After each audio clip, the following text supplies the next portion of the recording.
What's cracking, yo? Welcome back to Boo TV. Appreciate you for stopping in. Like, comment, subscribe, hit the bell, stay notified, and let's get into the topic for today. What's Gucci? What's Gucci? What's Gucci? Back with some more Larry Bird / Magic Johnson reaction video content. If you're liking the stuff right here on Boo TV, make sure you go check out our reaction video playlist and all of our other playlists as well. We have a versatile selection of playlists and content for you to check out. You might like some other stuff. Courtship of Rivals, Magic Johnson and Larry Bird, Courtship of Rivals.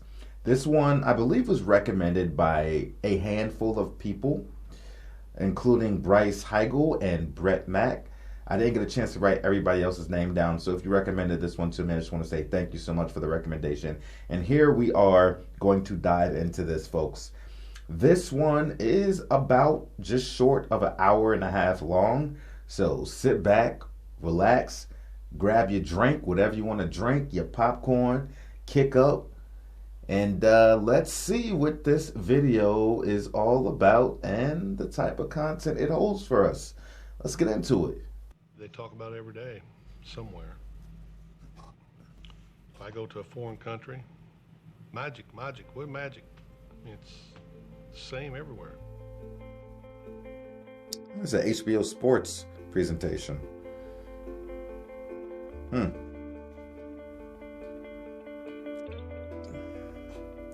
Look at Larry. We don't have to see each other. We don't have to say hello. We don't have to call each other. This is well done. Competition. It's always been like that. You know you got this tight bond with this cat, and you don't have to see him for a year or two. But you're always going to be linked to him.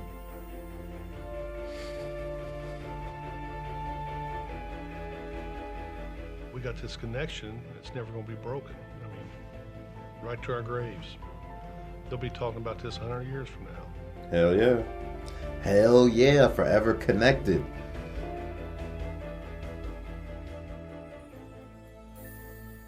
This is so well done. Look at this editing.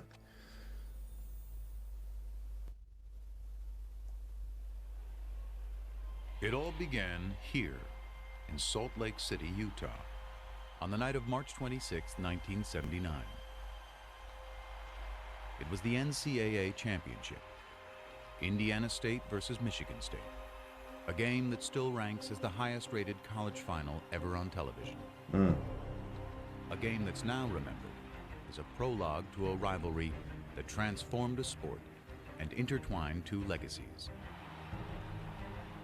But on that night, March 26, 1979, the first time Magic Johnson and Larry Bird ever went head-to-head on a basketball court, they were simply two young men trying to win a very big ball game. Well, this is probably the biggest game I'll ever play in my life, and I just feel like, you know, I'm representing not only myself, my team, but we're representing our school and our town, Terre Haute.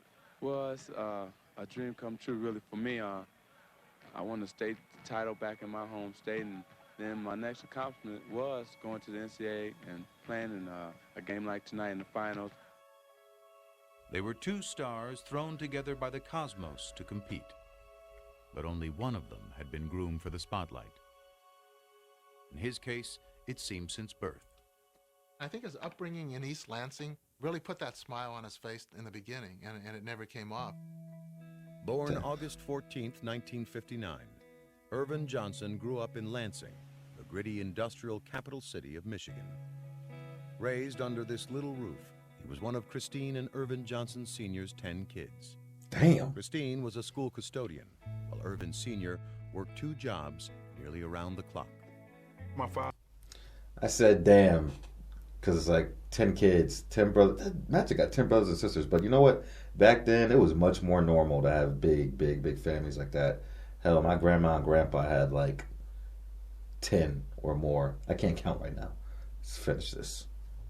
Father, he got up early every morning, 6 o'clock or so, and he went to work on his trash hauling truck every single day. Around noon, he would come home, catch a nap, and then he worked for General Motors for 30 years. And he won an award for never being late and never missed a day.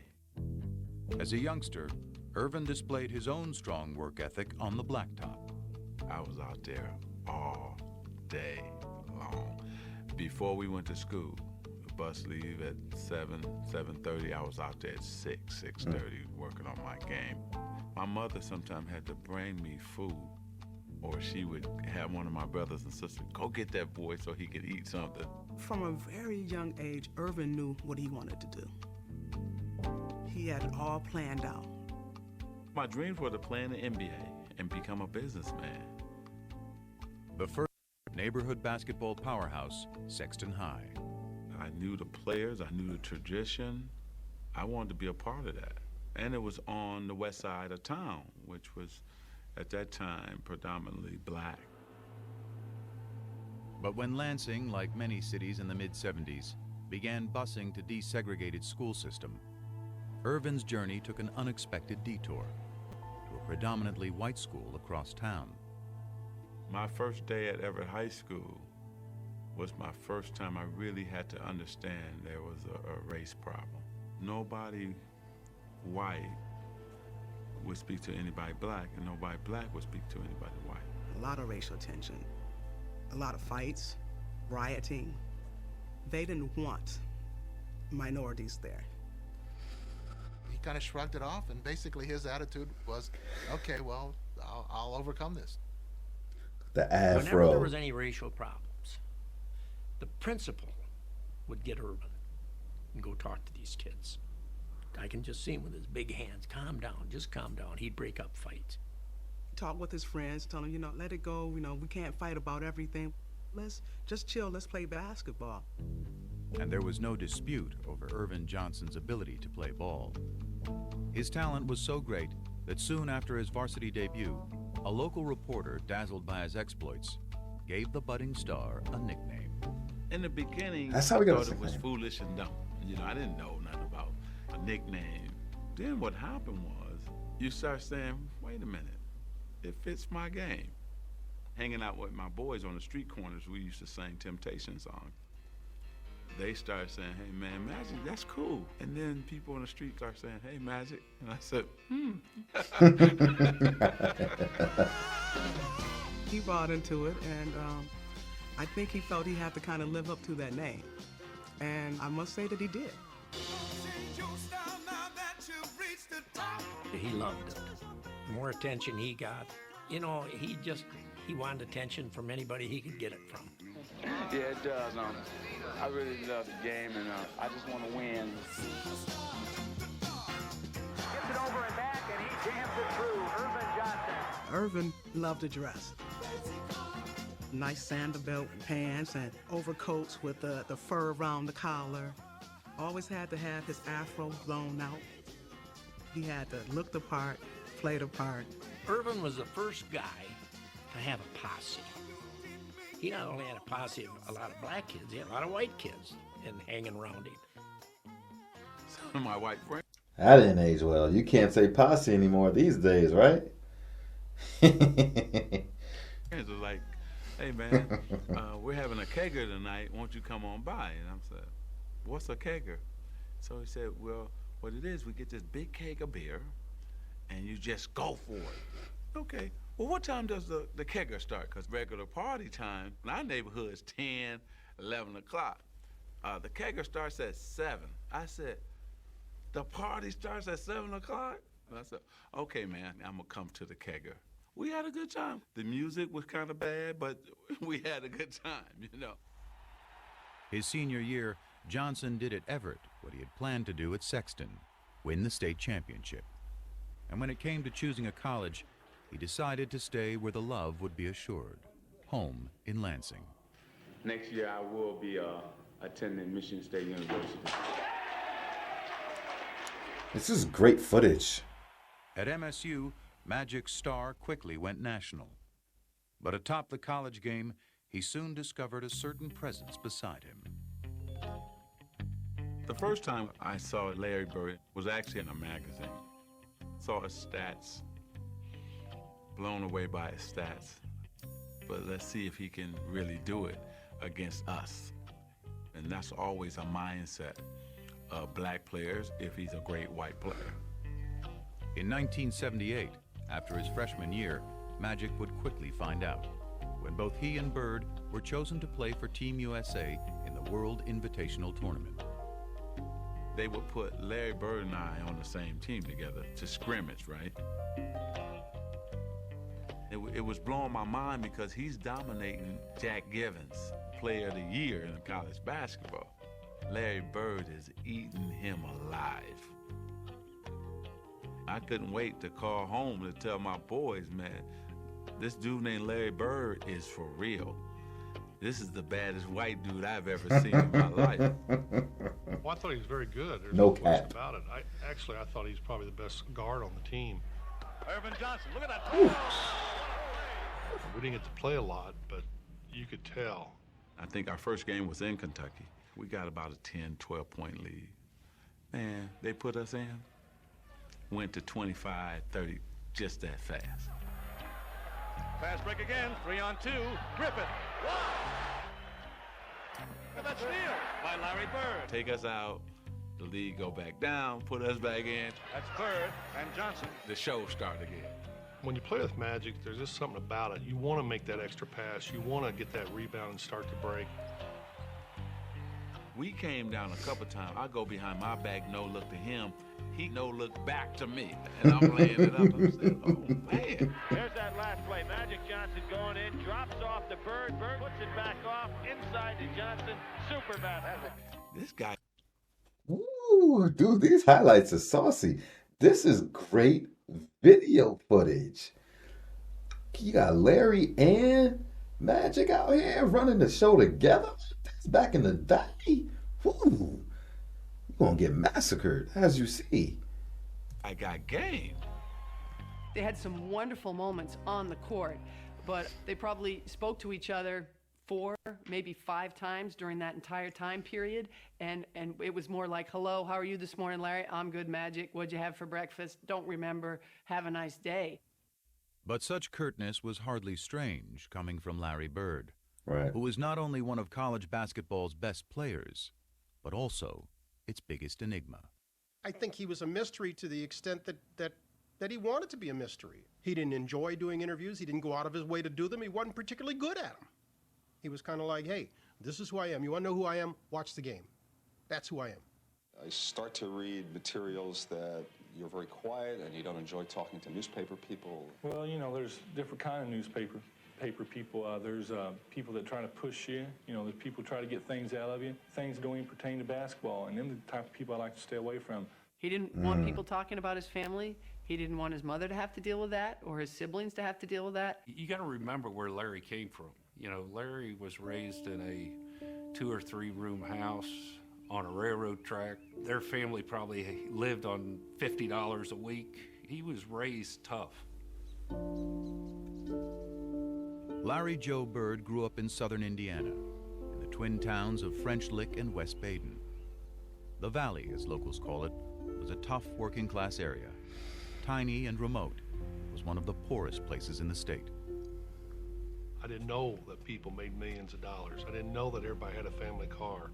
I was in my own cocoon. I was in a small town with the people I knew, and that's all you know. I thought I would live there for the rest of my life. Yeah. Arriving Pearl Harbor Day 1956, Larry was the 4th of 6 kids born to Georgia and Joe Bird. Early on, he and his older brothers earned a reputation around the valley. We were always considered troublemakers.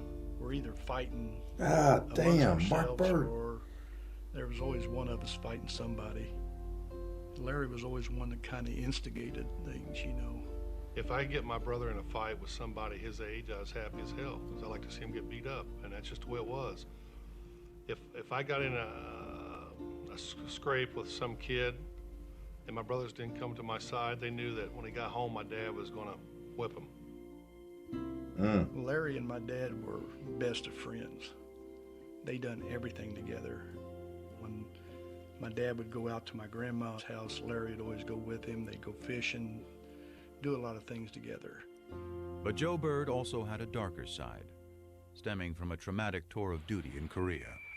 Larry remembers waking up in the middle of the night hearing his father's blood-curdling screams from the nightmares he had had from the war. What happened to his father in the war affected his entire life. He was never able to quite get rid of whatever those demons were. A talented craftsman, Joe Bird struggled to hold steady jobs. And even when he was working, his demons would, on occasion, drive him to the bottle. There were times when Joe went out with the guys and had a few beers and the wages didn't come home that night. And that didn't happen every day. It happened once in a while, but when money is as tight as it was for the Birds, once in a while was a major problem for their family. My mom sometimes worked late and sometimes she had 2 jobs, but that's the way it was. I worked at school during my lunch hours, worked at the local grocery store, put up hay in the summer. I mean, if you wanted money, you had to get it on your own. Mm-hmm. To young Larry, actions spoke louder than words. He was very quiet, kind of hung to himself a little bit. I saw Larry take an F in an English class because he had to get up in front of his peers and give a speech. So I won't do it. But he just could not get up in front of his friends and talk. He was that shy. Of course, next thing you know, when he knew it was time for all of us together at the gymnasium, there he'd be. The minute he'd get a basketball in his hand, things were totally different. Basketball was just, it came to me, seemed like easy. I didn't have the quickness, I didn't have jumping ability. I just thought the game out. By his senior year at Springs Valley High, Larry Bird had sprouted into a star. But Bird was from the Valley, hardly a hotbed of talent in the big-time world of Indiana hoops. The first thing they say, well, they don't play nobody down there. Mm-hmm. He's from French Lick. They don't play nobody. I think that put a chip on his shoulder, always having to prove who he was and how good he was. He was good enough for Indiana University's Bobby Knight to come calling late his senior year. And folks in the Valley couldn't have been prouder. Their local hero was heading 60 miles north to play ball for one of the best college teams in the land.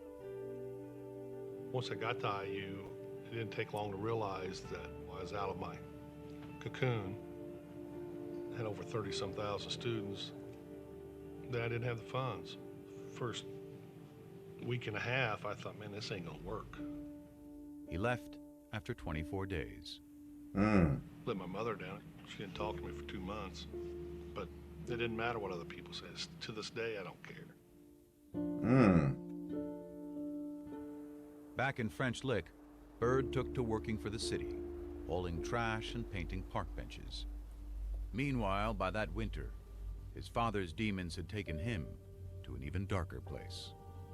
By this point, Joe and Georgia were divorced, and he was behind in his payments to the family. The police came by, and of course they all knew him. So Joe said, hey, I need a few hours to get my affairs together before you take me away. So he called Georgia and he said, you guys will be better off without me, and I'm gonna take my life. And he put the phone down and he killed himself. He shot himself. When Dad passed, you know, it hurt Larry. So I've heard this part before, and I think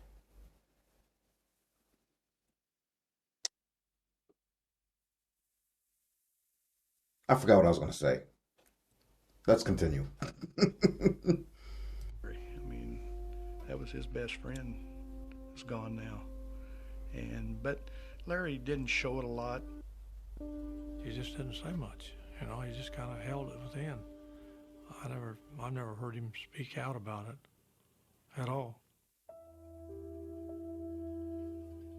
I was mad when I heard about it, and I was madder after the funeral because I thought he sort of cut out on us during a tough time. But you know, he went through a lot in his life.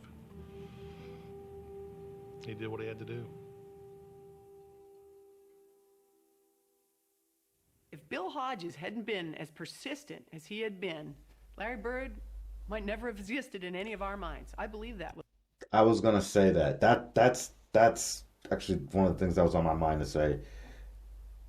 After he left the school, after 20-something days, like, I can't do it, started working again, I was like, dude, we could have very easily never had a Larry Bird in the NBA.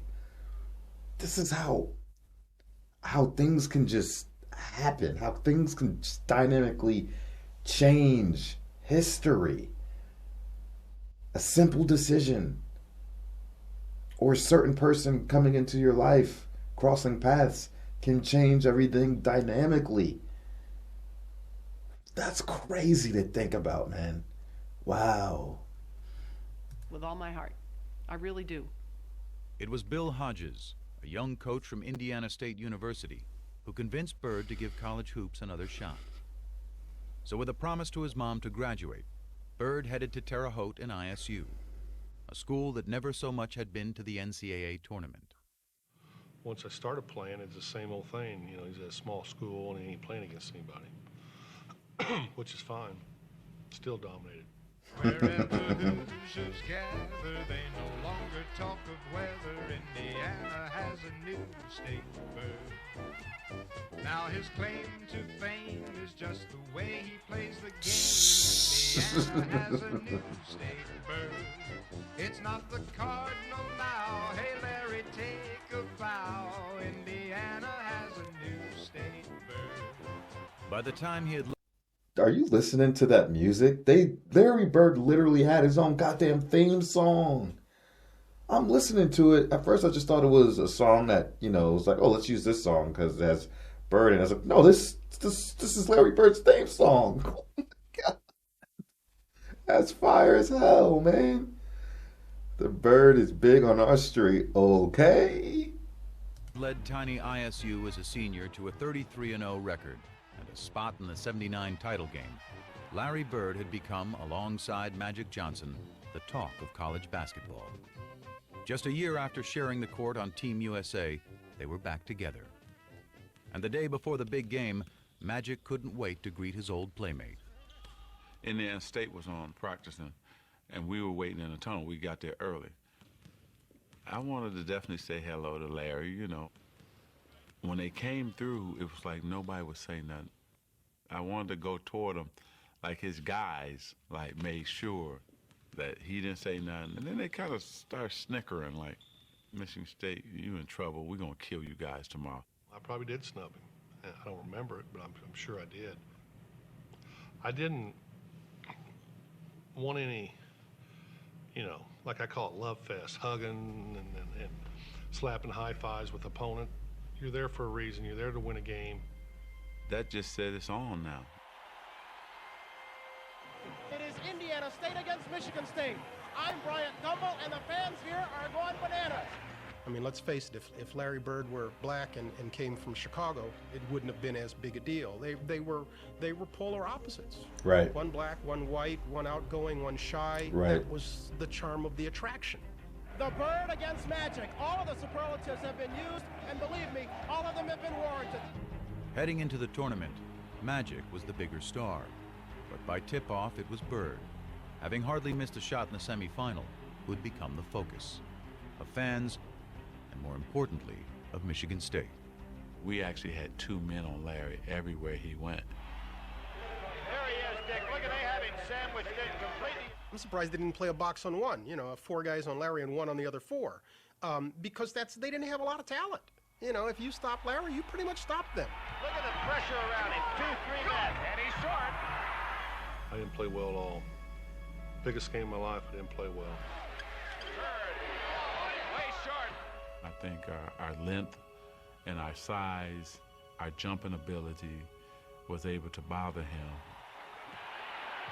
Bird hanging, can't score. I didn't shoot well. Missed, I think, 3 free throws. Larry Bird has had a cold shooting night. I battled him, but I didn't have it.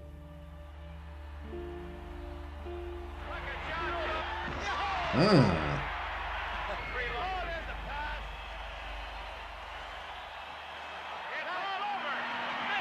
State University, national champions, 1979.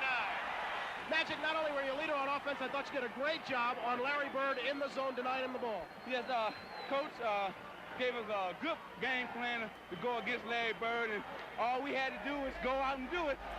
that's what we done. Congratulations, Super Bowl game.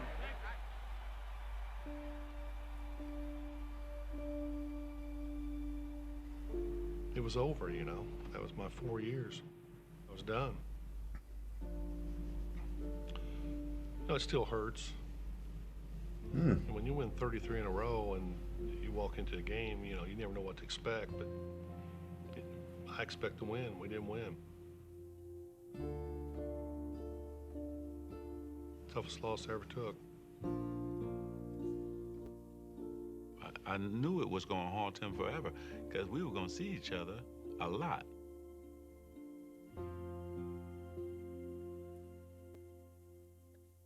The National Basketball Association, in its 33rd season, is troubled by diminishing crowds and declining television ratings, signs that fan interest may be waning. If college basketball was flourishing at the end of the 1970s, the pro game was crumbling. After the golden era of Bill Russell and Jerry West in the 1960s, a merger with the ABA in 1976 had led not only to new teams, but a new temperament. It was a new league with new times, with renegades, with individuals. Bro, who was that squaring off like that, dude? They was in a boxing match, and that other guy just straight up mollywopped that fool in the head. I gotta rewind that. That dude was like,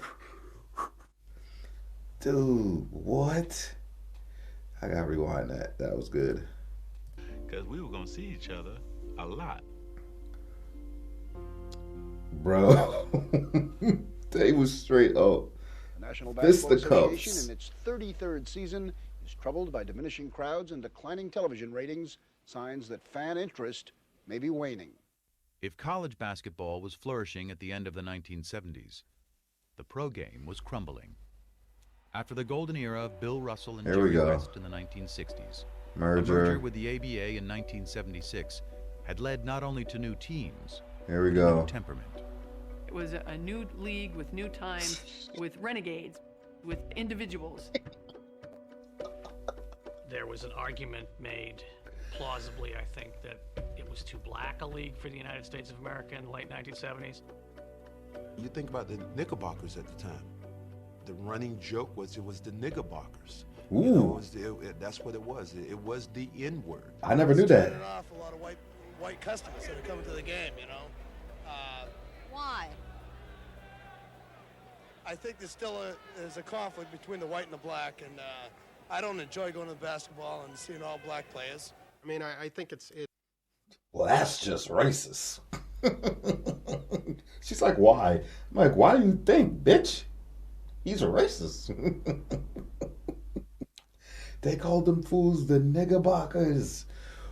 Wow, I didn't know that. When they said too black, they meant not just in terms of color, but in terms of style. Let me get mine, and the hell with yours. Basketball for us was about the best moves. You wanted to be that big player that everybody talked about. You wanted to be the one. You didn't think about winning championships or team play. And those were just the issues on the court. The NBA had this image of an all-black league with a bunch of guys who did drugs. The teams were losing money, and they had no sponsors. And that's pretty much a death knell right there. It's a known fact that you need your white superstars. You just need more white ball players on the team for the white fans to identify with. And in the newest member of the Boston Celtics, that's exactly what the league appeared to be getting. There's hope he can help solve professional basketball's difficulties, which some say are compounded by a question of black and white. The Great White Hope. What does that mean? I've heard that. Well, you know, it's very hard to say because there's a lot of great white players around, and I just hope that I can just fit in as well as some of them that has fit in. He ran away from that designation. He made it very clear, almost from day one, that he was not the Great White Hope. You know, the great players are the black players, and they're the best. Such deference meant little to black Celtics like Curtis Rowe, Sidney Wicks, and Cedric Maxwell, who looked at Bird and saw not the Great White Hope, but another case of Great White hype. He didn't impress me no more than any other white guy I've ever seen play before.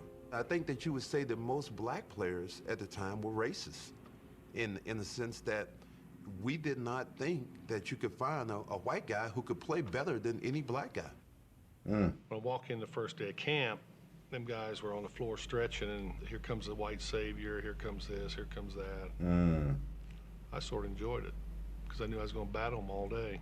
But Curtis and Sidney didn't last long. They didn't even make it through the first practice, and they were cut. So then it was just Cedric. I'm thinking, oh, he's slow, he can't get off a shot. He's not that strong. This is going to be a layup. Bam, knocks down a jump shot. Okay, maybe that was luck. Gets the ball again. Bam, knocks down another jump shot.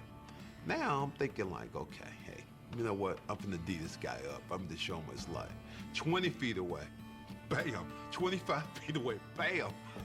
My mind just goes something. Damn, this white guy can play. It was a good thing, too.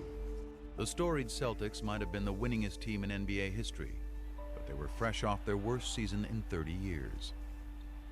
And in Bird, they had a player who was not only supremely talented, but tough enough to take on any challenge.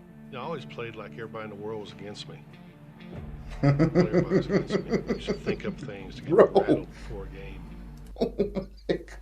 I've seen that picture before, but this is my first time seeing the video. I've seen the picture of him grabbing his neck. Now, when the other players came, you might think that they're separating it or like, you know, trying to pull Bird away. I think they was choking and bringing him down to fuck him up. Or rewind that. That shit's comedy. Any challenge. I always played like everybody in the world was against me. Watch this. Well, He had his hand around his neck. He knew how to fight. I know that from off the floor. One night, somebody was giving one of his buddies a hard time, and Larry went over and, said, hey, this is my friend, and this guy was a pretty good-sized guy. By golly, they go out back, and the guy turns and says something to Larry, and Larry hit this guy, and I caught him. Hit him so hard, I go, whoa. He was from the old school, and that's how he played. Larry Bird plays it to the hilt, baby. Larry about the Falcon punch. Played rough. There was no frills about him. He came in, he threw elbows. There was nothing smooth about Larry. New That's Englanders love. like that. They're hardworking people. They like that's how people view them, and that's what Larry was. Larry Bird. Left. They also like winners. And when Bird led the Celtics to the NBA championship in just his second season, he was finally one of those too. Boston loved Larry Bird. It just wasn't so clear at first how much Bird loved the city back. There's only one place I'd rather be, French Lick. Thank you. Man, Larry was almost agoraphobic in his treatment of anything outside his hometown. He wanted to be the Wizard of Oz. He wanted to intimidate people and keep them at bay. The further we are away from each other, the more I like it. I had a nice little house. I had my little yard. I want to go from there to practice back. If we had a game coming up, I want to go there to the game and back home. It was all basketball. My whole life was basketball. If he was just sitting there with just me, you were looking around mumbling, trying to find things that we had in common that we could talk about. Now, we started talking about basketball, started talking about players. It was, it was great. U.S. history? No. We forced passes, we made errors down the stretch. Daily events? No. I made the shot, and from then on we was up by 2, and they had to get back in the game, which they did.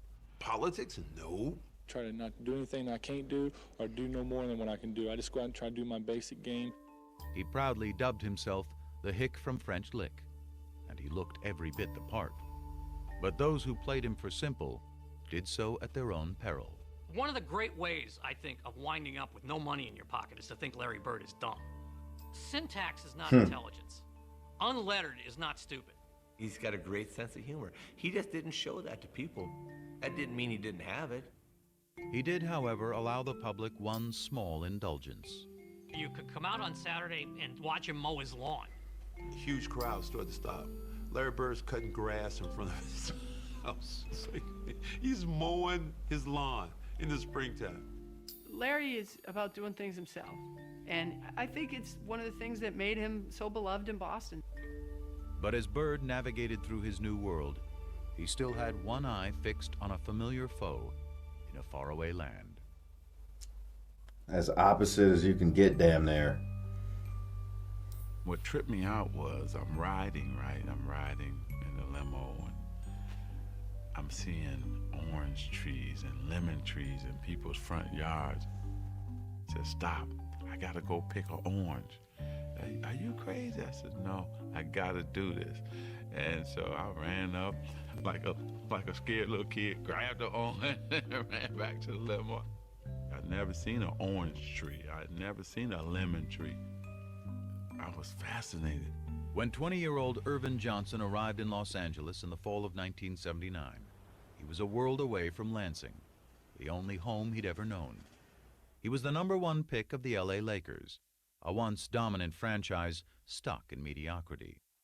In the stoic Kareem Abdul-Jabbar, the Lakers had talent, was energy. Irvin Magic Johnson was only too happy to provide it.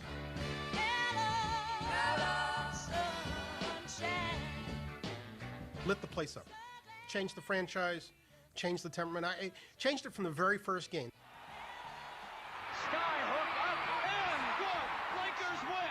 Here it was, the first game of a long season against the lowly Clippers.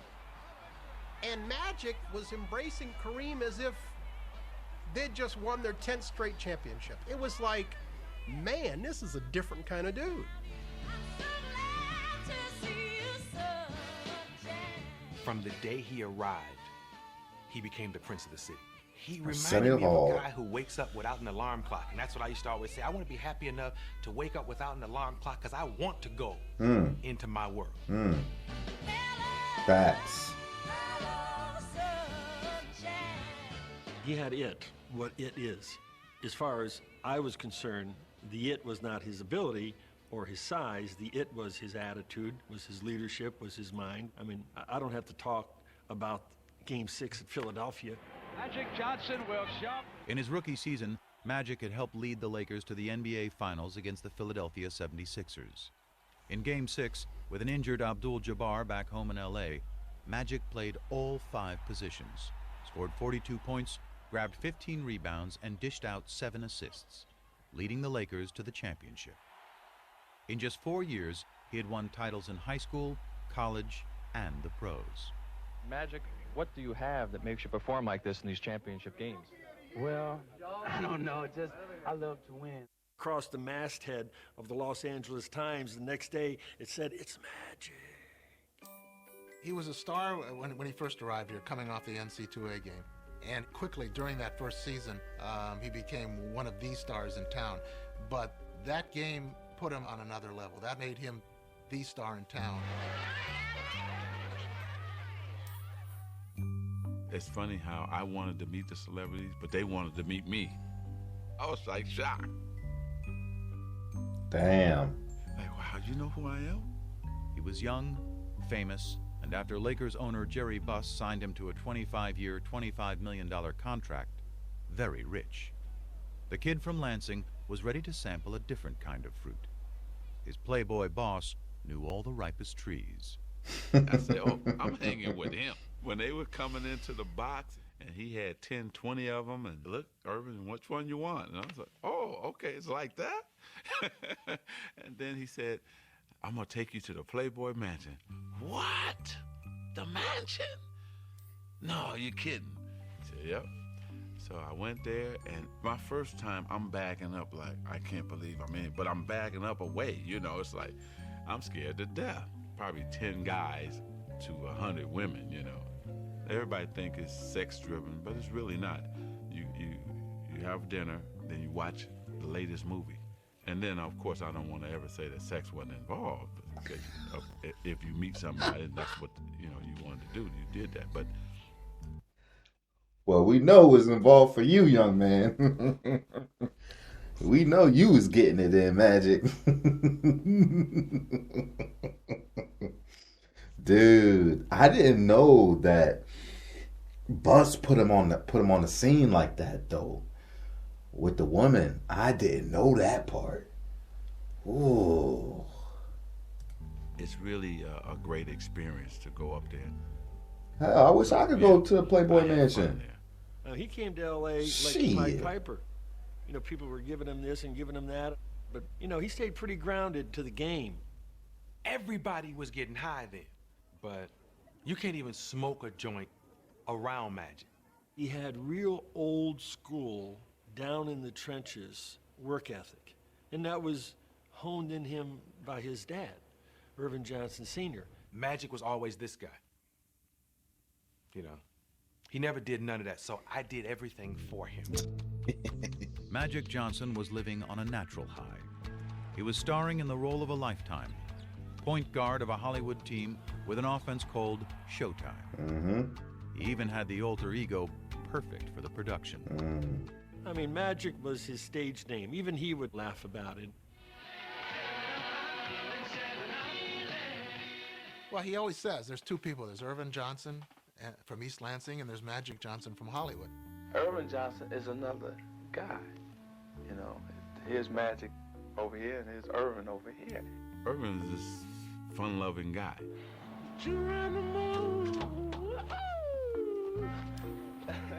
Magic was so serious and dedicated to his game, and he was a crazy, crazy competitor and a crazy man. Irvin, I think, is the smiling kid from Lansing. I think Irvin died about 25 minutes after the NCAA championship game. Irvin doesn't have the ego that Magic has. Magic got a crazy ego, and winning is everything. And Irvin wanted to, along with Magic, conquer LA. After having led the Lakers to 2 NBA titles in their first 4 years in town, Magic and Irvin were well on their way. I think Magic wanted to be friends with Larry Bird. He wanted to be friends with him on the World Invitational Tournament, and Larry just wasn't very receptive. I think he wanted to be friends with him during the Final Four. Larry wouldn't even go over and shake his hand. So now Magic's saying, well, what's with this guy? Everybody loves me. How come you don't love me? And then they get to their rookie year, the first time they play each other, well, they have a very hard foul. And they have to be separated a little bit. And Magic's like, all right, well, the heck with this guy. You don't like me? Fine. All right, good. I don't like you either. You know, he's a very competitive player, and I'm a very competitive player, and we go head to head, and we go for blood almost. The vibe was nasty. It was ugly. It was we didn't like each other. I'm the one that did all that, to tell you the truth. It was, I just don't want to be hanging around him. I mean, that's my main competition. And he couldn't escape the memory of losing to him in 1979. Oh, it ate at him bad that he didn't win that national title against Magic. That was something, it just burned him. It was one thing for them to be in the 79 championship. Magic had the better team. Everybody agreed with that. Magic had the better game. Fine. Now you get to the pros. Larry has this incredible year. But there he is, watching in a club while Magic Johnson wins a championship, and he's thinking, all right, I'm behind 2-0 now. I watched that game, and I couldn't believe it. I always wanted to play at that level. But what Bird couldn't possibly have known was that he had inspired Magic's performance when he was named Rookie of the Year earlier that same day. The PR person from the Lakers says, hey, Irvin, the Rookie of the Year voting has come out.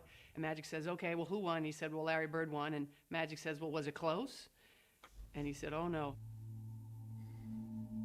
He went out that day, yes, to try to win the NBA championship, but also to prove it to one Larry Bird. You know what?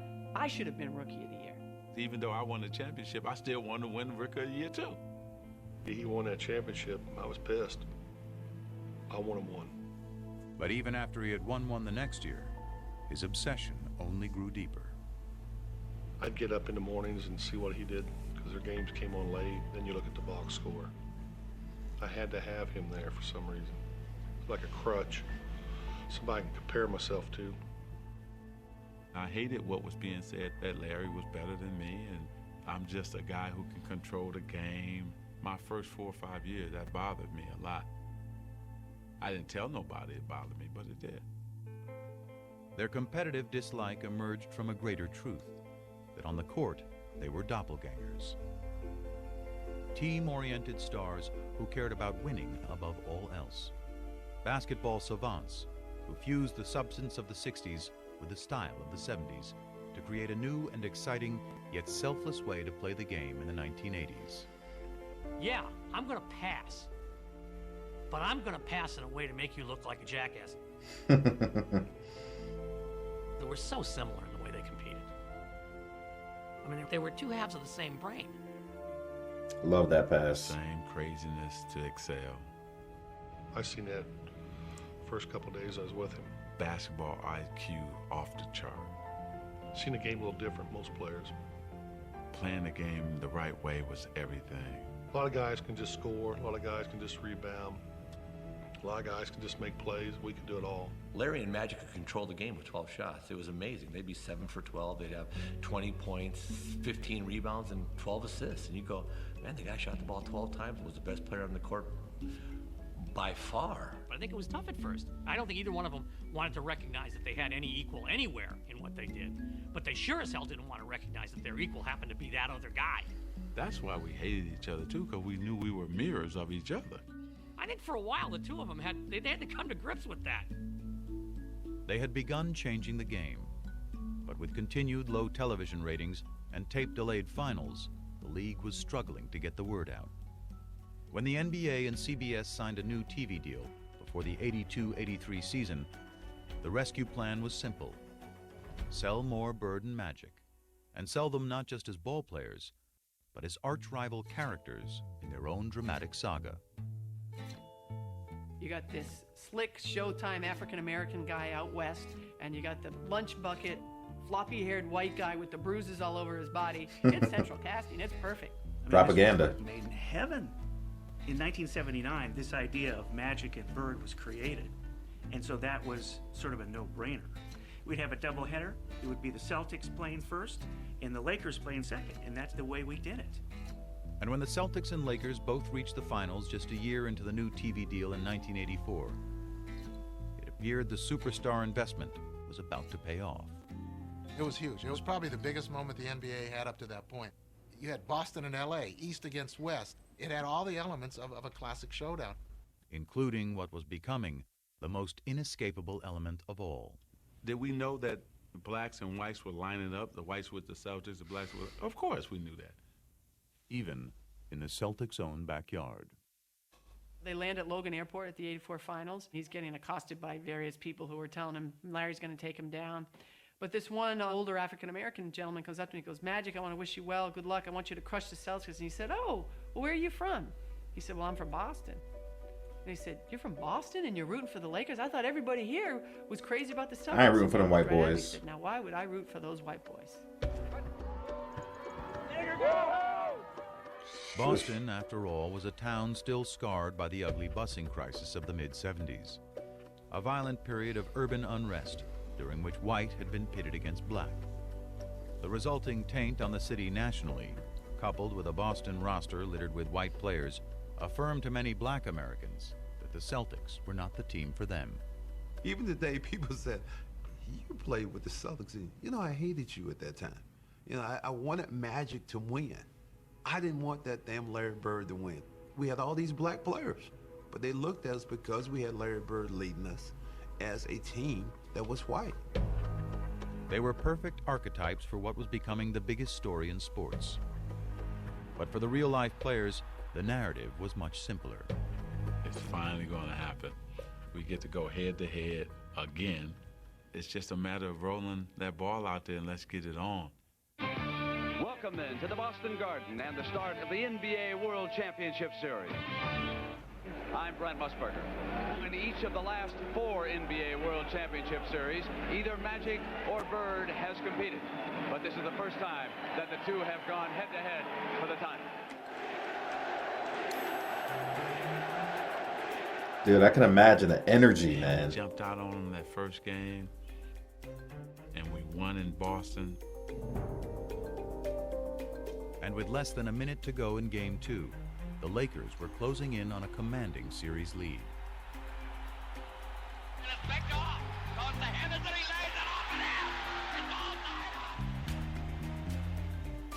From that point on, things began to crumble. Down to 9 seconds. Magic holds the ball. Magic trying to work on Maxwell. Magic has still got it down to 2 seconds. 1 second. He's going to have to shoot it. He doesn't get it off. Get out of here. Cheesy Johnson dribbling the timeout. What are you doing? The Lakers regained their stride in Game 3, only to be rudely knocked off it again in Game 4. And now let's watch it. Cooper and the Celtics, and now the bench is empty. When Kurt Rambis got taken out, we started fighting instead of playing. Kareem swings the elbow, and now is yelling at Larry Bird. Jaw to jaw. And it made us realize we were not mentally tougher than the Celtics. Magic's just not himself. To be sure they won't let the time run out as they did in Game 2. Harris steals the ball, and the Celtics call a timeout. There are a number of places where Tragic Irvin Johnson didn't do what people expected him to do. Tied at 123. He misses the first. Johnson misses them both. Celtics want a timeout. Despondent Magic Johnson goes to the bench. Bird turnaround hits.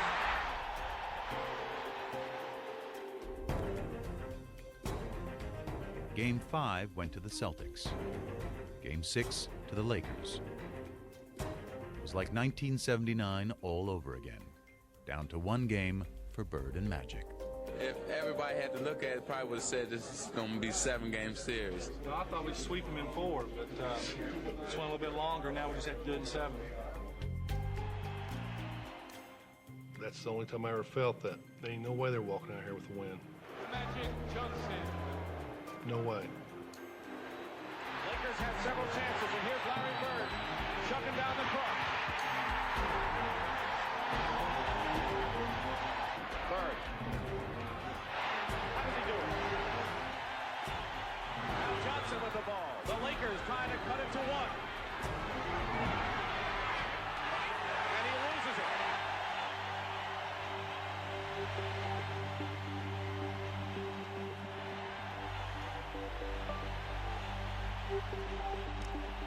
Tragic Johnson. The Boston Celtics are the NBA World Champions.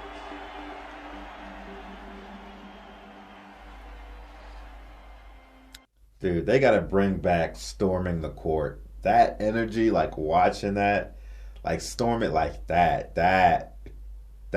I love seeing that. Larry said that, he said that was the one game where I knew they wasn't walking out of here with a victory. Okay. I pride myself in being the guy who's going to win it for us and deliver under pressure. And it didn't happen. I hope he was hurting. Hope it killed him. He made some bad plays down the stretch, and nobody in there was happier than me. Not only winning the game makes you feel good, but just knowing the other guy's suffering, and you know he was. I remember after the game that both he and I were in the showers crying and stayed in there for about 35, 40 minutes. It was hard because not only had we lost to the Boston Celtics, he had lost to his nemesis, Larry Bird. I think he just made me dislike him more, because he was that good. And I think you be jealous. You jealous a little bit.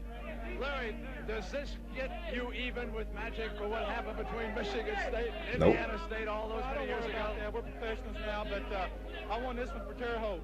Well, it was a big deal. I remember asking Quinn Buckner about it afterwards. They had a celebration in downtown Boston after they won the championship, and it was unusual for Larry to have these little outbursts, as Quinn would call them.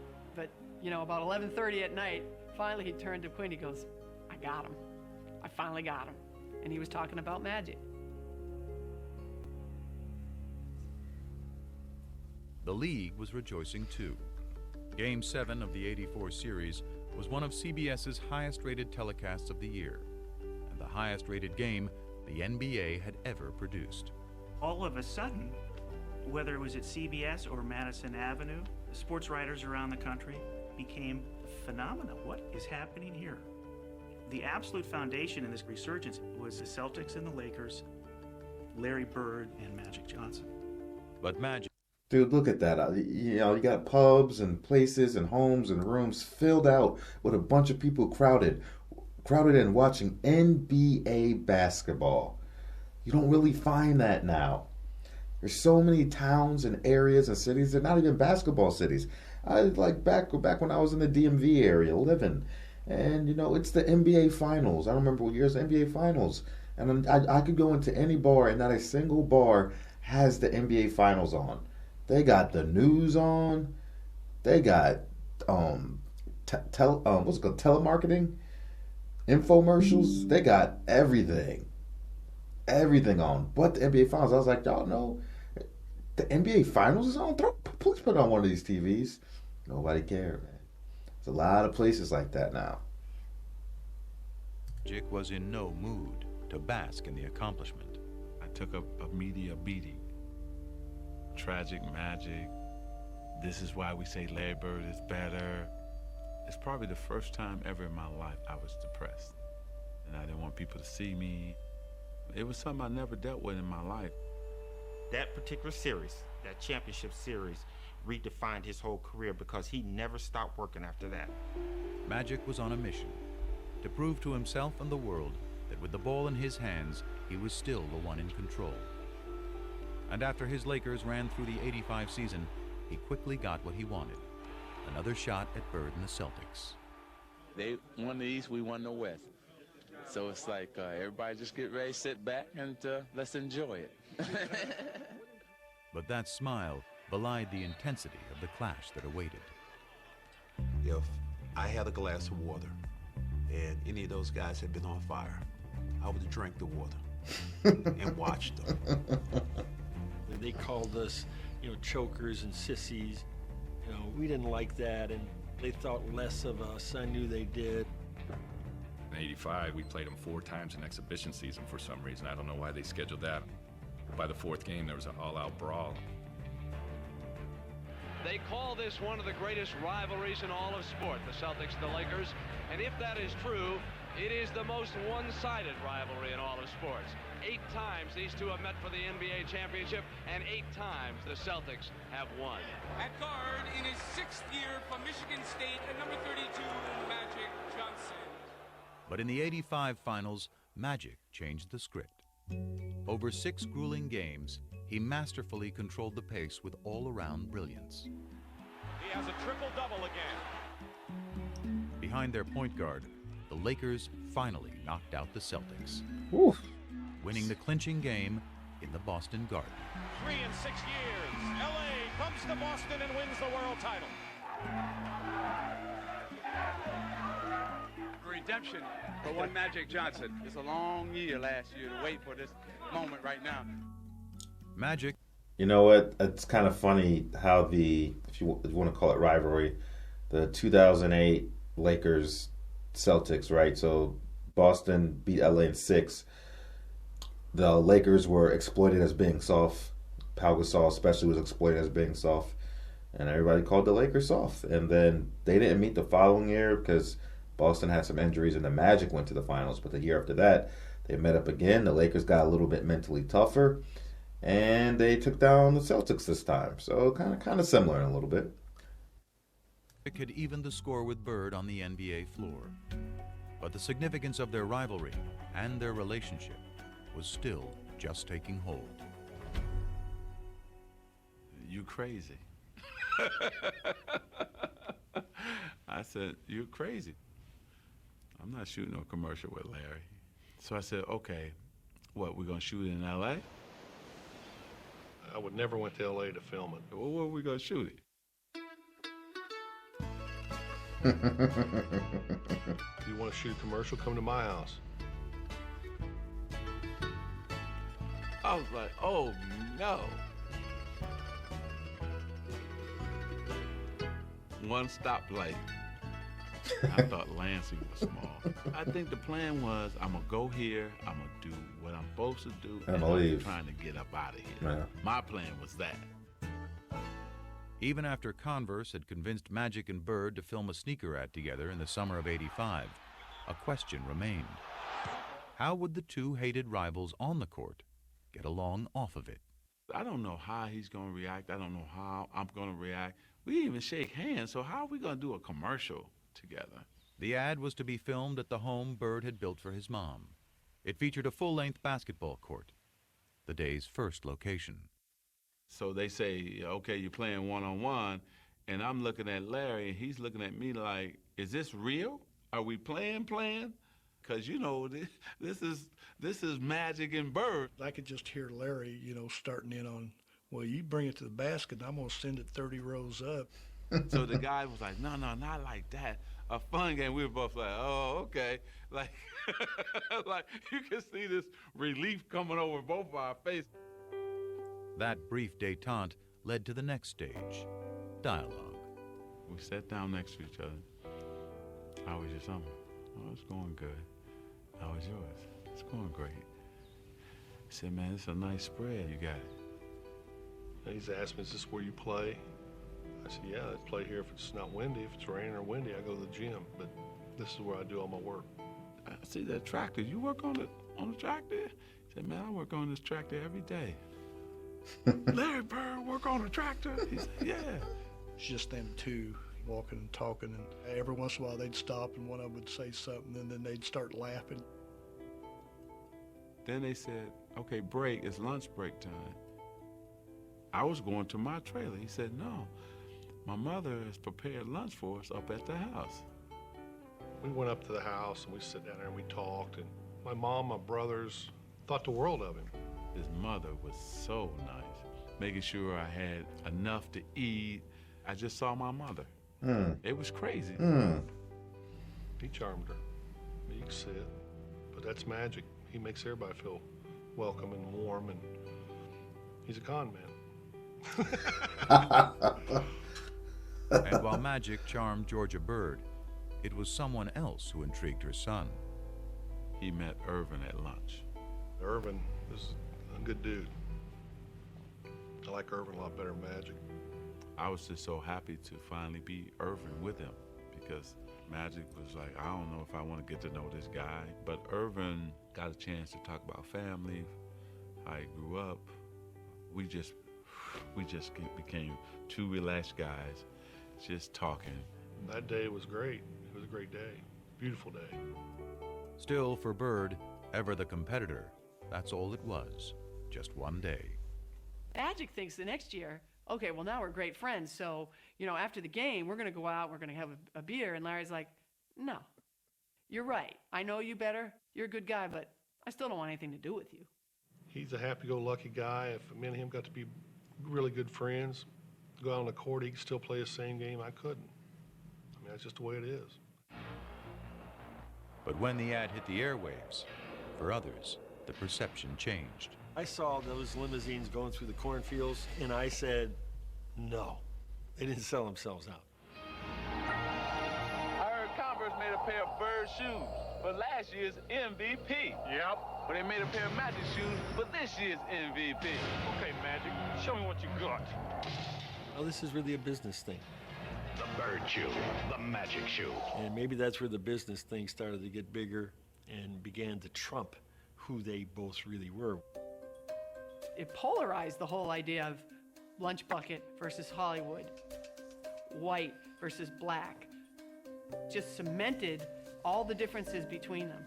Kids weren't wearing black gym shoes because they didn't want to be associated with the Larry Bird camp. Bird, yeah. Or your white Converse. The basketball rivals had morphed into cultural warriors, and race, more than ever, had become an unavoidable part of the conversation. Yo! But nothing about Bird and Magic had ever been as simple as black and white. One of the big reasons this rivalry became so emblematic of so many things is because it was an easy dichotomy for people to understand. Sure. But it's crazy to simplify it as saying white people like Bird and black people like Magic because 13% of the country is black. But it wasn't like 87% of basketball fans preferred the Celtics. Right. Who's your favorite basketball player? Magic Johnson. Who's your favorite movie star? Eddie Murphy. Pina, all you ever talk about is nigga this and nigga that. and all your favorite people are so-called niggas. It's different. Magic, Eddie, Prince are not niggas. I mean, they're not black. I mean, let me explain myself. Has the N-word ever been used by a white person to describe Irvin? I doubt it. But as Magic enjoyed his image as a crossover star, it was Bird, the one-time great white hope, who had further emerged as the polarizing racial figure, due in part to that era's increasingly conservative political climate. The rolling back institutionally of the achievements of the civil rights movement were going on apace from about 1975 on. But the triumph of the movement that rolled it back took place in the 1980s. And I think there was people who were very aware in the black community of what was going on. And I think there was a lot of sublimated frustration. And I think one of the ways it got sublimated was into basketball. And I think Larry, through no fault of his own, was the receptacle within which the lingering resentments somehow floated. And after Bird led the Celtics to the championship in 1986, his third in the pros, winning his third straight MVP award in the process, the resentment grew. I always felt that the press was biased in favor of Larry Bird. It always felt to me like they were going to make Larry the hero. You know, you'd see somebody score, and Larry would be in a cast in a suit on the bench, and they'd say, Larry Bird made that possible a couple weeks ago when he told that guy he could do it, and he just did it. They gonna get his motherfucker the assist, and he not in the game? Not to be racist. Dude, that's how it be with LeBron James these days for a lot of stuff. And the media be pushing this LeBron James narrative so hard. That's hilarious. Now, I wonder what this guy's going to say. He started his comment out. It said, I don't mean to be racist. That's how he just started his comment out. I'm curious to what this fool's about to say. When you got to start the comment out, I don't mean to be racist, but it's like, let's see. Was biased in favor of Larry Bird. It always felt to me like they were gonna make Larry the hero. You know, you'd see somebody score, and Larry would be in a cast in a suit on the bench, and they'd say, Larry Bird made that possible a couple weeks ago when he told that guy he could do it, and he just did it. They gonna get his motherfucker the assist, and he not in the game? Not to be racist, but we have a white guy who's the best in the world. It's predominantly a black sport now, and you got a guy like Larry Bird who can't run, who can't jump, but can do everything out there. That don't mean nothing to me. It don't mean anything to me. It never has. I don't know why. I mean, am I doing something wrong here? Bird may have sought to avoid the conversation entirely, but the more he won, the less he could escape it. Now there's a steal by Bird. Underneath the DJ, lays it in. What a play by Bird. He thought he gave up on the play. After Boston beat the Detroit Pistons to advance to the finals for the fourth straight year, Pistons rookie Dennis Rodman called Bird overrated because he was white. His teammate Isaiah Thomas then chimed in with some thoughts of his own. I think Larry is a very, very good basketball player. I think he's an exceptional talent. But I'd have to agree with Rodman. If he was black, he'd be just another good guy. I can remember in the locker room, I think it was Jack McMullen came up to me and said, Isaiah just said, boom, boom, boom, boom. And I go, so? He didn't care. He didn't care. Everybody else around him cared very deeply in the days and weeks, as it turned out, ahead. I mean, the media made it out like it was something. But it didn't matter to me what Isaiah or Dennis Rodman said. And Right. it still don't. It has no bearing on what I do in my life. Right. He doesn't see race. He really doesn't. And he could have. This guy grew up poor, white, in southern Indiana. Southern Indiana, the home, by the way, of the modern Ku Klux Klan. How he managed not to be affected by the cultural milieu that he grew up in is, I think, a miracle. To me, it's inexplicable. When I was in about 6th or 7th grade, I couldn't wait till school to be over because I knew over on the courts, the waiters from the hotel would be over there. They were black, older, and they let me play. You know, I always looked at that as I got an opportunity to play against a black man, and They treated me good. I couldn't wait to play against the best, and at that time, they were the best. And in 1987, Ooh. as Bird vied with Magic to be the best, the flap over Isaiah Thomas's racially fueled remarks forced Bird to address his least favorite topic at the worst possible time. I had to go to a press conference when we was in LA trying to get ready to play the Lakers and tell people I didn't care. This don't bother me. The main thing is if the statements or whatever was said doesn't bother me, I don't think it should bother any of us. From playing all year trying to get back to the finals and play against Magic, this was a distraction. Right. Bird was facing off against Magic for the third time in 4 years. And if their relationship had softened, the determination to beat each other had not. As Game 4 proved, the level of competition between them was higher than ever. Bird played awesome down the stretch of that game. Trailing 2-1 in the series, the Celtics were down by 1 point in the final minute of the game. But Larry Bird wouldn't be easily vanquished. Open his age. Bird goes for three.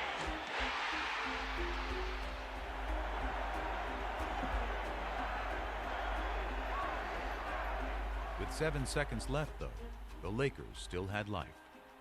3 years earlier in the '84 finals, Magic had flubbed a similar situation. But this was a different Magic, one with a whole new bag of tricks. My man switched. I know it's about to come. And Kevin McHale jumped out to me. As soon as I saw Kevin, I said, oh, I'm taking him. You know, Magic puts it on the floor, a couple head and shoulder fakes, and he raised up in the air. And there was nobody that was going to get that shot.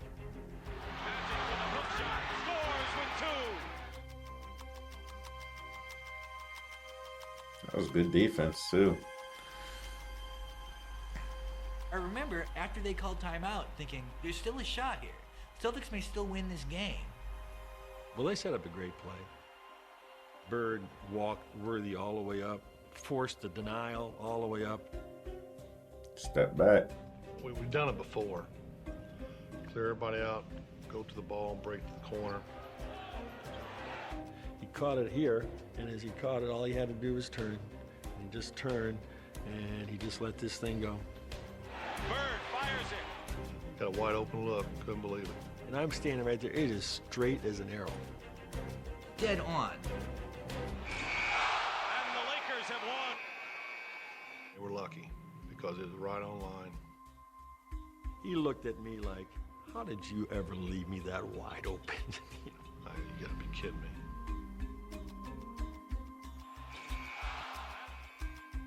Changed the whole series. The Lakers won the series in 6.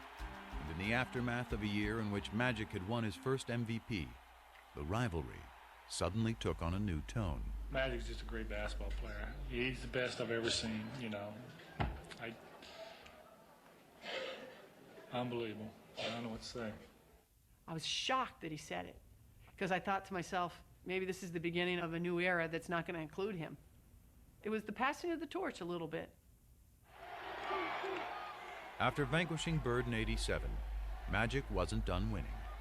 The following year, he squared off in the finals against his good friend Isaiah Thomas and the Pistons, beating them to become the NBA's first repeat champions in 2 decades. By the dawn of the '90s, he'd won 5 titles, played in 8 finals, and equaled Bird's MVP tally of 3. But the more Magic won, the less Irvin seemed to be around to reap the spoils.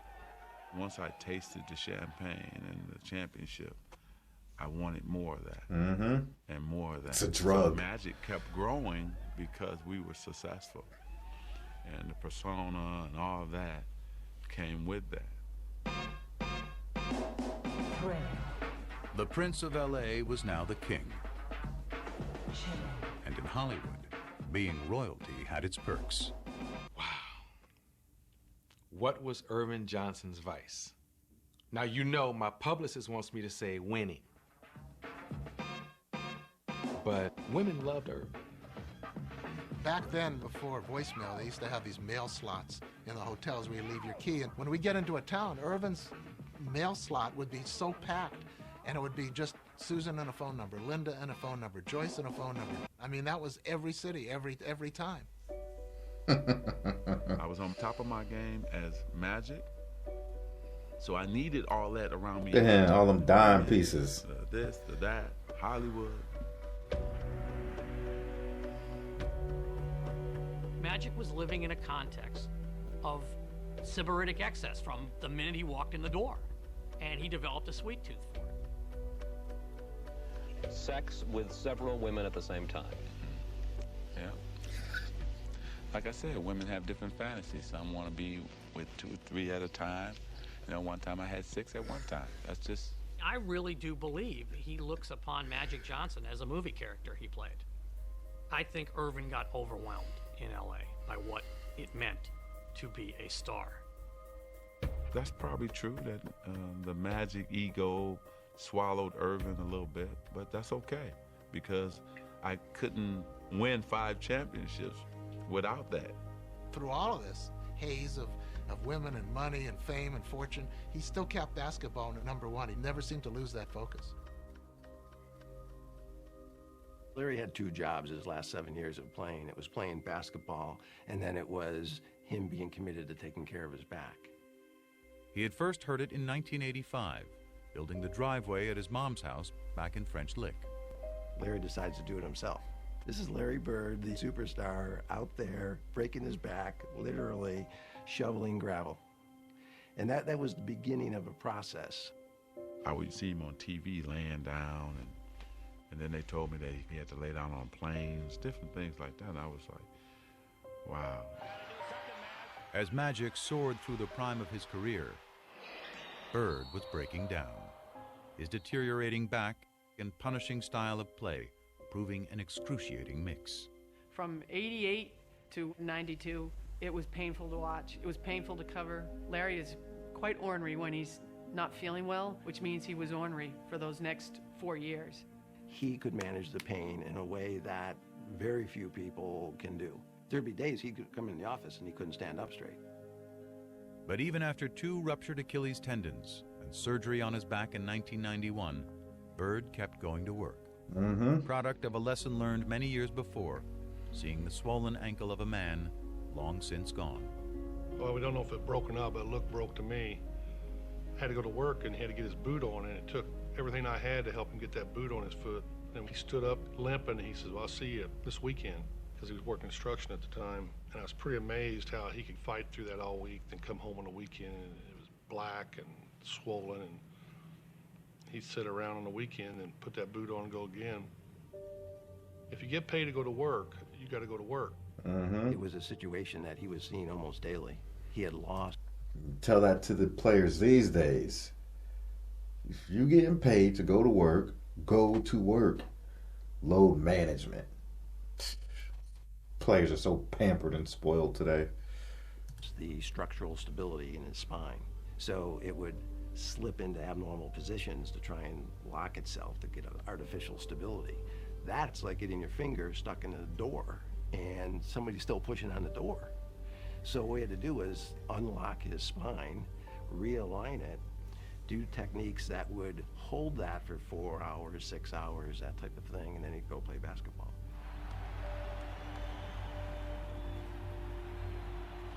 Every time I would play, I was wondering if I was going to be in a wheelchair. Was I ever going to be able to, walk on the beach or hold my kids? His pain and his quest for basketball became all-encompassing. Very few people really knew what Larry was living with, because this was Larry's issue, and there was no sharing of his pain. I probably should have retired in 88, 89, but it's that competition. Maybe one more chance, me and Magic get together in the finals, but it never happened. I'm sleeping, really, laying down, just waiting on the game, and phone rings, and the voice says, hey, you gotta come back to LA. And I said, okay, why? Well, I can't tell you until you get to LA. So I said, okay. 2 hours later, he was in the office of Lakers team physician Michael Melman. Dr. Melman, and he starts to tell me that, you know, through the physical that I took, that they discovered that I had HIV. Got burned, bro. Got burned. First time ever in my life. I'm such a control freak, right? And do things the right way. I'm out of control. Oh, it was everything. How is it possible? What happened? How did it happen to me? And my mind is racing, you know, and then you're just devastated. Further complicating things, Magic had gotten married just 2 months earlier, and he feared the worst for his new bride, Cookie, who was pregnant with their first child. I don't know what's going to happen with my wife and my baby. I don't know what's going to happen to me. I don't have control of the situation, and I was lost just for that next 2 or 3 weeks. And after Magic learned neither his wife nor his unborn child were infected, he began revealing the news to his inner circle. The phone rang, and it was Magic's agent, Lon Rosen. And he said, Irvin's looking for you, call him. And I said, I'll call him when I get to Paramount. And he says, call him now. I said, Lon, I'll call him when I get to Paramount. I'll be there in 20 minutes. And he said, you got to call him now. Irvin's HIV positive. I remember I was sitting on the bed. I remember standing up at that point. And I said, how is that possible? I'm thinking Irvin's gonna get skinny and die. I mean, literally, that's what I thought. Irvin's gonna get skinny and die. The first person I thought of was Larry. I wonder what Larry thinks. The day that I heard about Magic, it just sort of changed my love for basketball. It shook me up. You know, you get that feeling, probably the same type of feeling I had when my father died. He wants to understand why, you know, how can I talk to him? How I need to speak to him. It was just really important for Larry to talk to him. You know, it's sort of, I don't know. I wanted to hear it from him, probably didn't believe it. Calls me and we're talking, you know, it's just, how you doing? I heard about it, and you can almost hear both of us with some tears in our eyes. And I'm choked up because he did call me, and you know, when something happens,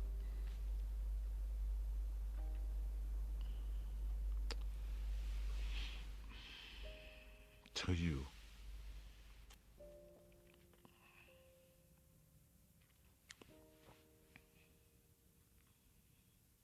and then you find out who really your friends are, and people who really care about you. That's true. You figure all those battles, all those things we had to go through as warriors, as competitors, and as men. And here this man says, hey, you know what, man, you're okay. And so that was the greatest moment for me too, you know, to have him check on me and to make sure I was okay. First of all, let me say good late afternoon. Because of the HIV virus that I have attained, I will have to retire from the Lakers today. It's the only press conference I've ever been in where I've seen reporters cry. I mean, we thought this guy was in total denial. I plan on going on, living for a long time, bugging you guys like I've always have. We thought this smile was going to be wiped off his face forever, and he was going to die, but we're going to watch him die in public. I just remember in the room, he was joking, and I'm sitting there looking at him crying, and he's like, Coop, man, I'm going to be okay. I'm going to be okay. It's going to be all right. I am going to go on, I'm going to beat it, and I'm going to have fun. Sure, come on. You're going to beat this? And to him, it was a contest. Larry Bird and Magic Johnson, Hayes and Magic Johnson, same thing. It's just a different game, different rules, but I'm still going to win. He wasn't planning on going nowhere. Urban was planning that day to find the right medicine, to eat right, get rest, and live forever. That's what he was planning. Thank you again, and I'll see you soon. But as Magic put up a positive public face, his nemesis, still out of sorts, shed the mask he had hidden behind for years. He was visibly like, wow, how could that happen? You know, it really set him back. Probably the two toughest days I've had since my father passed away, and I've been very depressed and sort of been out of it. I listened to him talk in this press conference about how devastated he was, and I remember thinking to myself, you know, goddamn, Larry found Irvin. You know, just out of the blue, something like that happening. It's just, I've never had, other than one other instance, and I was hoping I'd never see that again, because I remember how I felt weeks after that. And yesterday was just a sad day. And at his game that night, Bird was forced to confront pain he couldn't so easily play through.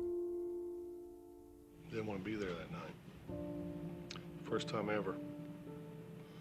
And really last. I remember we played in Atlanta. Had no feel for the game, you know. This wasn't a good time to be out there. Never had that before. That night he threw a pass. I'll never forget, he threw a half-court pass behind his back for a layup. And if you blurred your eyes, you squinted your eyes, it looked like magic. And that was Larry saying goodbye.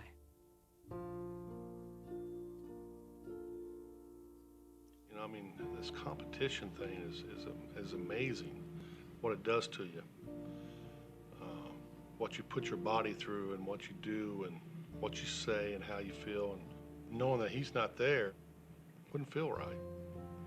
But I think it's all them years that, you know, what's he doing? What if he's practicing this hard? I bet he shot 500 shots a day and I didn't get 500 in. It's always that mind games. Bird played through the 91-92 season, his last in the NBA. But a part of him was already gone. I didn't check the papers anymore. You know, it didn't matter. I still wanted to compete, you know, but it wasn't the same. It really wasn't.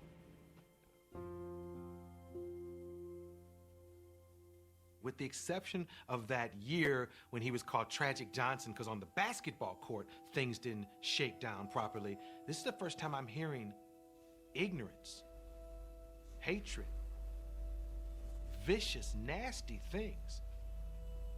There was some of my former teammates who had their own little things that they were talking about and why this happened to me. You know anybody else that's heterosexual that got it? Come on, man. You're in denial. I've been called gay, faggot, Urban's lover. I've been called all that shit.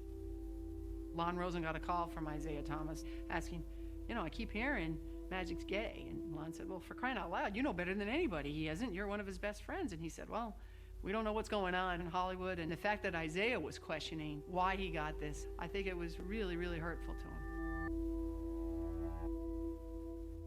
He used to say, you know, I don't want people to stop shaking my hand and giving me my hugs. He loves to be loved. And that's what bothered him the most, that people would change in relationship to him. He would show up at the Lakers facility to work out and to shoot some baskets, and he'd try to engage his teammates and say, hey, you want to play a little one-on-one before practice? And, oh, geez, no, I can't. I got to go get taped. Or, oh, geez, I got work to do. I got to do something else. The worst thing of all of this, that I couldn't play basketball. I don't even think dealing with HIV. It was I couldn't play. The game, Respect. surroundings was his whole world. That's his personality. When you take that away, you know, you're hurting. I knew he was hurting in a big way. The only sex is safe sex, and that's no sex. As basketball went on without him, Magic performed ably in his new role as HIV educator and spokesman. I'm helping every way that I can. But he still pined for the arena, which had made him a star. So when he was invited to play in the 1992 NBA All-Star Game, he jumped at the chance, promptly stealing the show and winning MVP honors. But that was just a warm-up. For the encore, Magic had up his sleeve. He's not done yet, because we're going to go to Barcelona and bring back the gold for everyone here in the United States. That's right. For the first time ever, NBA players would be competing in the Olympics. And Magic, armed with a message, was not about to miss the show. It would have proved to people that you were not going to get the disease playing against me. And then also for me too, personally. You know, it was therapy. It was a way to say, man, yeah, you get to do this one more time. There was also one other perk. I think playing with Larry was very important. That's something they talked about. I mean, he was going to be on the Dream Team. He was going to be with Michael. He was going to be with Barkley. But he was going to play with Larry. Magic kept saying to him, I just want to get you out on that court one more time. Let's just have one more sequence like we had all the way back in 1978.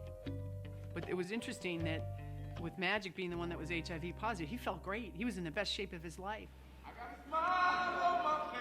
He had worked so hard to make sure he didn't go there as a token player. And here was Larry, who couldn't even practice, who could barely move. But you know what? Didn't matter. We were still together. You know, didn't matter. Hold me close and hold me fast.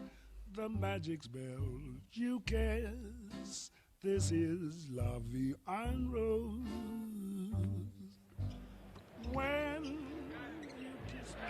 And when he got his opportunity, he switched a few.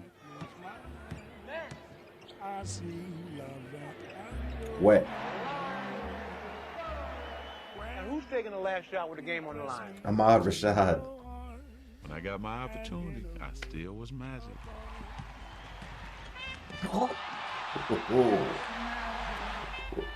What we doing, Magic?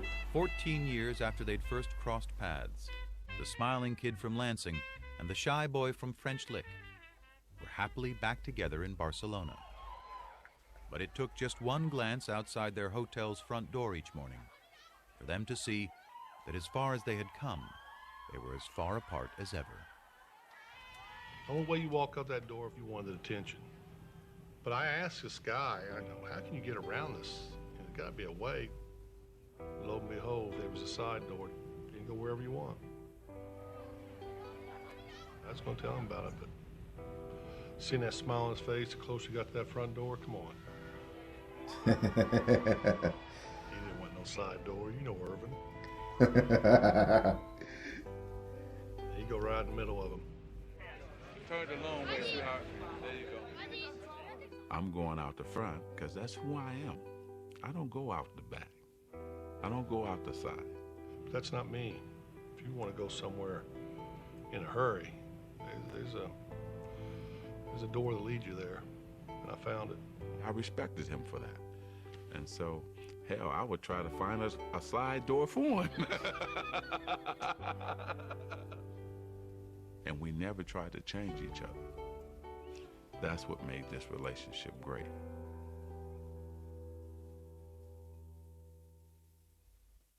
One of my pet peeves always is when people say, oh, Michael Jordan saved the NBA. Bullshit. Bullshit. Magic and Larry saved the NBA. That's who saved the NBA. Magic and Larry. Magic and Larry. Bird and Magic. To the millions who once watched them, now more than ever, they are inseparable. A pair of athletes thrown together by the cosmos to compete. A pair of men who discovered a bond in the midst of that competition. Decades removed from the height of their rivalry, their bond endures. Two impossibly different men with a connection only they can fully grasp. It's almost like a private little club, and only the two of them are in it. And every once in a while, they need to show up to have a reunion and pay their dues to each other. But they don't need the day-to-day contact that most friends need. It's just not that kind of relationship. But I always get this good feeling when I know I'm going to see him because he makes you feel good. You know, he really does. He's unbelievable. He's very private, but if he's your friend, man, you got a friend for life. Facts. And Larry Bird is a straight shooter. Facts. He'll tell you when he don't like you. Facts. That's one thing I wish I could have from him, that he has that I don't have. I wish I had that. I mean, he walked in here, this whole room would change, and maybe that's what I always wanted to be, but I just couldn't.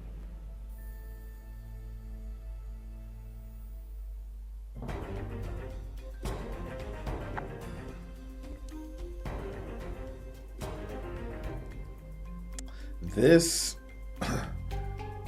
was one of the best documentaries I've seen. This was very well edited, very well done, great insight, great context, phenomenal interviews, great job finding all the footage and audio of people's commentary, and it was extremely well paced and transitioned very well. Everybody involved with the production, phenomenal job. This was very well done. And it's been interesting because over the last couple of weeks that we've been doing a lot of this Larry Bird content, and I've been learning a lot about Larry's past and inside stories throughout his career. And I've always had it in segments, right? But seeing this product here gives me a lot of that all encapsulated in one product for me to view. This has been a presentation of HBO Sports. So that's been nice for that reason alone, getting everything right here in one video. And they did a pretty good job with the details. Now there's been, obviously, they have their restraints and constraints for the documentary itself. So you have to cut and parse what things you want, what things you don't want. I understand that.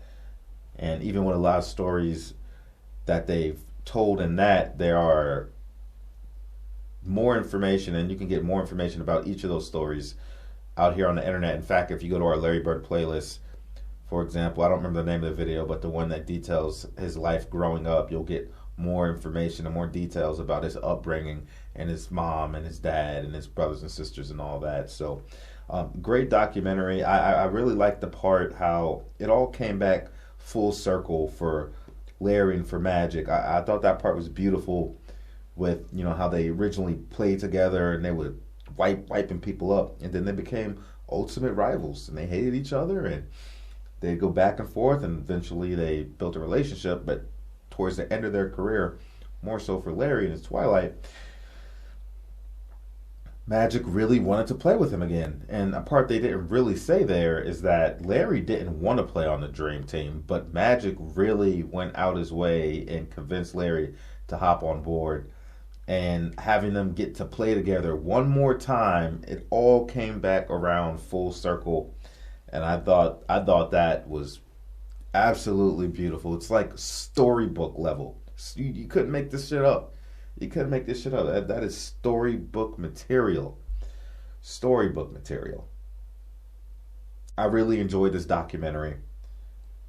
I can't say enough glowing things about it. And I think Arsenio Hall was actually a perfect guy to really give a lot of his insight and a lot of his context and a lot of his experience inside of the Larry Bird Magic Johnson dynamic. He did a phenomenal job as someone being interviewed for all this. So I really, really, really enjoyed the story about the commercial being filmed on the property that Larry Bird had got built. I loved everything where it was like, Larry's like, yo, I'm not going to LA to film a commercial. He has to come to me. And then the part leading up to it, and I knew it. I was like, yo, Magic's gonna be ready to get out of here after day one. Like, he can't get to that airport quick enough to fly back to LA. And then for me watching, it was like it really felt like I was watching a movie because I was like, man, what's the tension going to be? How are they going to interact? Even that's what the same feeling that Magic felt. He's like, I don't know what's about to happen. I don't know how I'm going to act.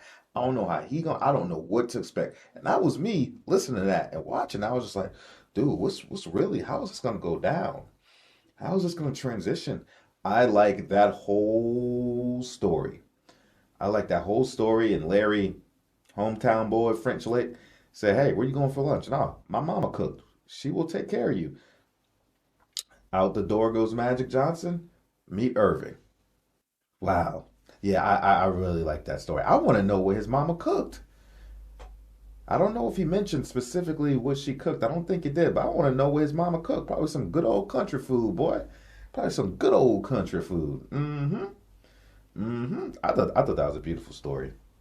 And I also just liked, I didn't really realize how consumed, I didn't know that there was this literally, that it was recognized and identified and publicly spoken about and publicly understood that Magic Johnson basically had Magic was an alter ego. I thought that was kind of cool. I really didn't know that. Back in the day, it was like, who'd you see? Did you see Magic or Irving? And that he identified with it too. I thought that was cool. I didn't know that. I didn't know that was just like, understood publicly, and people would talk about it. And Larry finally got to meet the other guy. He didn't meet Magic. I just thought, everybody just called him Magic, and that was it. And cool, like, yeah, it was just all good. There's a lot of new stuff I didn't know, some cool details that I didn't know about. And Magic was just so consumed by his ego, not in a bad way, you know what I mean? Not in a bad way, but he was so consumed by the beast that was Magic Johnson. I'm not saying that in a negative way, but Magic is a lot. He needed and loved the attention and making people feel good and making people smile, and them just generally being cordial with him and partaking in fellowship with him. Magic thrived off that, and he needed that. I didn't realize how reliant he was on that and how much he fed off people, and just off the basketball court, right? It was off the basketball court. How much he thrived and needed and feeded off that. I didn't know it was like to that extent. I thought that was very interesting. But two polar opposite people. You couldn't find two people that were so different, but opposites attract, and you find something there, and it's a bond that can never be broken. Beautiful story. Excellent documentary. I appreciate everybody once again that recommended this one to me. Enjoyed it, and it didn't even feel like an hour and a half, man. I wanted more. I didn't even want this thing to end.